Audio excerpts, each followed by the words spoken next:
I run a design studio in New York. Every 7 years, I close it for 1 year to pursue some little experiments, things that are always difficult to accomplish during the regular working year. In that year, we are not available for any of our clients. We are totally closed. And as you can imagine, it is a lovely and very energetic time. I originally had opened the studio in New York to combine my two loves, music and design, and we created videos and packaging for many musicians that you know and for even more that you've never heard of. As I realized, just like with many, many things in my life that I actually love, I adapt to it and I get over time bored by them. And for sure in our case, our work started to look the same. You see here a glass eye in a die cut of a book. Quite a similar idea than a perfume packaged in a book in a die cut. So I decided to close it down for 1 year. Also with the knowledge that right now we spend about, in the West, 25 years of our lives learning. Then there's another 40 years that's really reserved for working, and then tucked on at the end of it are about 15 years for retirement. And I thought it might be helpful to basically cut off 5 of those retirement years and intersperse them in between those working years.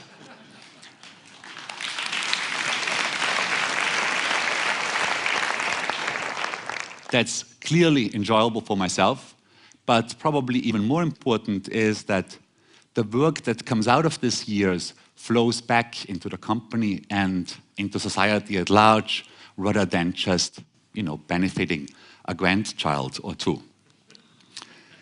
There's a fellow TEDster who spoke 2 years ago, Jonathan Haidt, who defined his work into 3 different levels, and they rang very true for me. I can see my work as a job. I do it for money. I likely already look forward to the weekend on Thursdays, and I probably will need a hobby as a leveling mechanism.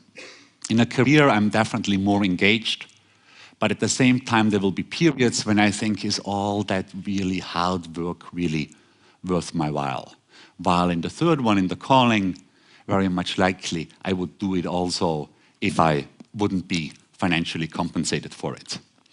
I'm not a religious person myself, but I did look for nature. I had spent my first sabbatical in New York City, looked for something different for the second one. Europe and the US didn't really feel enticing because I knew them too well, so Asia it was. The most beautiful landscapes I had seen in Asia were Sri Lanka and Bali.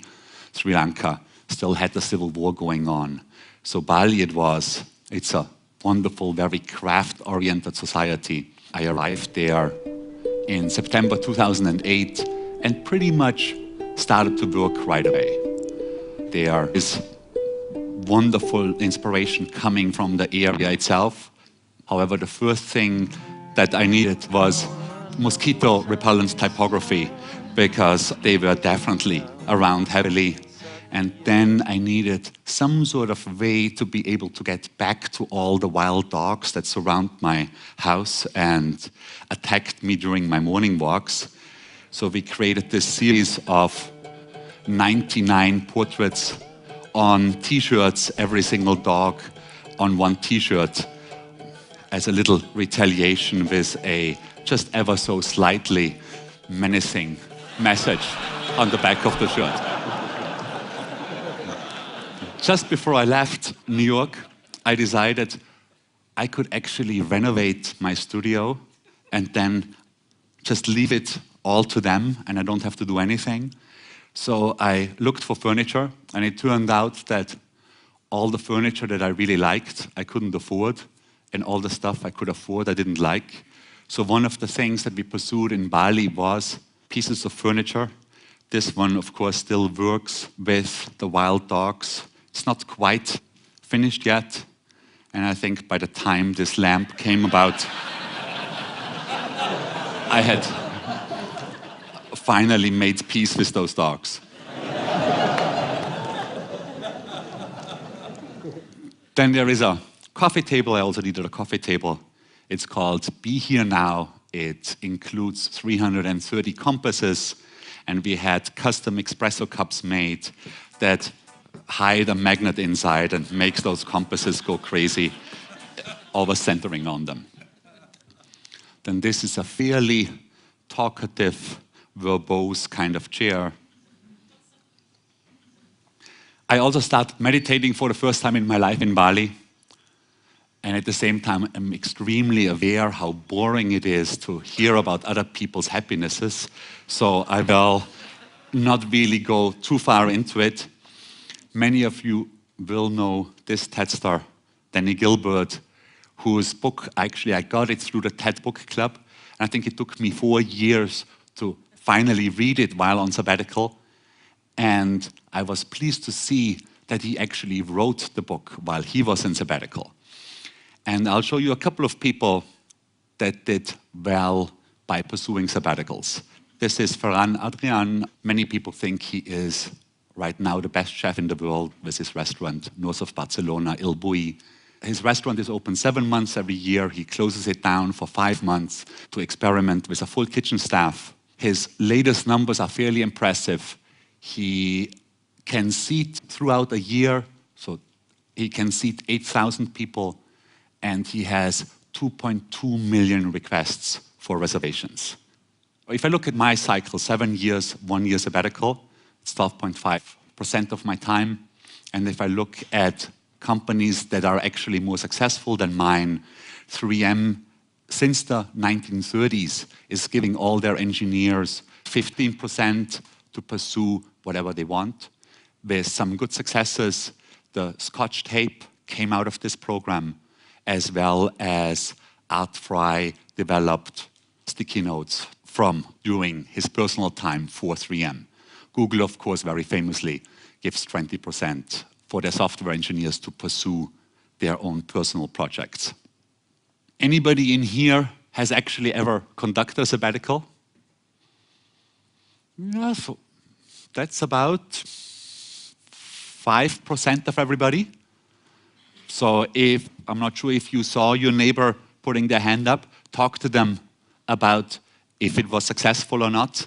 I found that finding out about what I'm going to like in the future, my very best way is to talk to people who actually done it much better than myself envisioning it. When I had the idea of doing one, the process was I made the decision and I put it into my daily planner book. And then I told as many people as I possibly could about it so that there was no way that I could chicken out later on. In the beginning, on the first sabbatical, it was rather disastrous. I had thought that I should do this without any plan, that this vacuum of time somehow would be wonderful and enticing for idea generation. It was not. Without a plan, I just reacted to little requests, not work requests, that those I all said no to, but other little requests, sending files to Japanese design magazines and things like that. So I became my own intern, and I very quickly made a list of the things that I was interested in, put them in a hierarchy, divided them into chunks of time, and then made a plan very much like in grade school. What does it say here? Monday, 8 to 9 story writing, 9 to 10 future thinking. Was not very successful, and so on and so forth. And that actually, specifically as a starting point at the first sabbatical, worked really well for me. What came out of it? I really got close to design again. I had fun. Financially, seen over the long term, it was actually successful because the improved quality, we could ask for higher prices. And probably most importantly, basically everything we've done in the 7 years following the first sabbatical came out of thinking of that one single year. And I'll show you a couple of projects that came out of the 7 years following that sabbatical. One of the strands of thinking I was involved in was that sameness is so incredibly overrated. This whole idea that everything needs to be exactly the same works for a very, very few strand of companies and not for everybody else.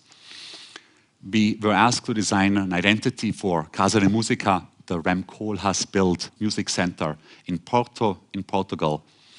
And even though I desired to do an identity that doesn't use the architecture, I failed at that, and mostly also because I realized out of a Rem Koolhaas presentation to the city of Porto, where he talked about a conglomeration of various layers of meaning, which I understood after I translated it from architecture speech into regular English, basically as logo making. And I understood that the building itself was a logo, so then it became quite easy. We put a mask on it, looked at it thick down in the ground, checked it out from all sides, west, north, south, east, top and bottom, colored them in a very particular way by having a friend of mine write a piece of software, the Casa de Música logo generator, that's connected to a scanner. You put any image in there, like that Beethoven image, and the software in a second will give you a Casa de Música Beethoven logo,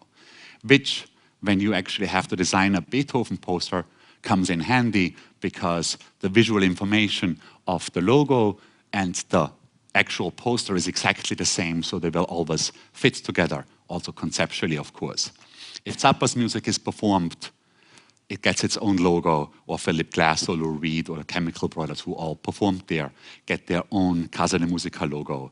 Works the same internally with the president or the musical director, whose Casa de Música portraits wind up on their business cards. There is a full-blown orchestra living inside the building, has a more transparent identity. The truck that they go on tour with. Or there's a smaller contemporary orchestra, 12 people, that remixes its own title. And one of the handy things that came about was that you could take the logo type and create advertising out of it, like this Donatoni poster, or Chopin, or Mozart, or La Monte Young. You can take the shape and make typography out of it. You can grow it underneath the skin. You can have a poster for a family event in front of the house, or a rave underneath the house, or a weekly program, as well as educational services. Second insight. So far, until that point, I had been mostly involved or used the language of design for promotional purposes, which was fine with me. On one hand, I have nothing against selling. My parents are both salespeople. But I did feel that I spent so much time learning this language. Why do I only promote with it? There must be something else. And the whole series of work came out of it. Some of you might have seen it. I showed some of it at earlier TEDs before under the title Things I've Learned in My Life So Far. I'll just show two now. This is a whole wall of bananas at different ripenesses on the opening day in this gallery in New York. It says, self-confidence produces fine results. This is after a week, after 2 weeks, 3 weeks, 4 weeks, 5 weeks, and you see the self-confidence almost comes back, but not quite. These are some pictures visitors sent to me. And then the city of Amsterdam gave us a plaza and asked us to do something. We used the stone plates as a grid for our little piece. We got 250,000 coins from the central bank at different darknesses. So we got brand new ones, shiny ones, medium ones, and very old dark ones. And with the help of 100 volunteers over a week, created this fairly floral typography that spelled obsessions make my life worse and my work better. And the idea, of course, was to make the type so precious that as an audience, you would be in between. Should I really take as much money as I can, or should I leave the piece intact as it is right now? While we built all this up during that week with the 100 volunteers, a good number of the neighbors surrounding the plaza got very close to it and quite loved it. So When it was finally done, and in the first night, a guy came with big plastic bags and scooped up as many coins as he could possibly carry. One of the neighbors called the police, and the Amsterdam police, in all their wisdom, came, saw, and they wanted to protect the artwork, and they swept it all up and put it into custody at police headquarters. I think you see them sweeping right here. That's the police getting rid of it all. So after 8 hours, that pretty much was all was left of the whole thing. We're also working on started a bigger project in Bali. It's a movie about happiness. And here we asked some nearby pigs to do the titles for us. They weren't quite slick enough, so we asked the goose to do it again and hoped she would do somehow a more elegant or pretty job. And I think she overdid it, just a bit too ornamental. And my studio is very close to the monkey forest, and the monkeys in that monkey forest looked actually fairly happy. So we asked those guys to do it again. Did a fine job, but had a couple of readability problems. So, of course, whatever you don't really do yourself doesn't really get done properly. That film we'll be working on for the next 2 years, so it's gonna be a while. And of course, you might think that doing a film on happiness might not really be worthwhile. Then you can, of course, always go and see this guy.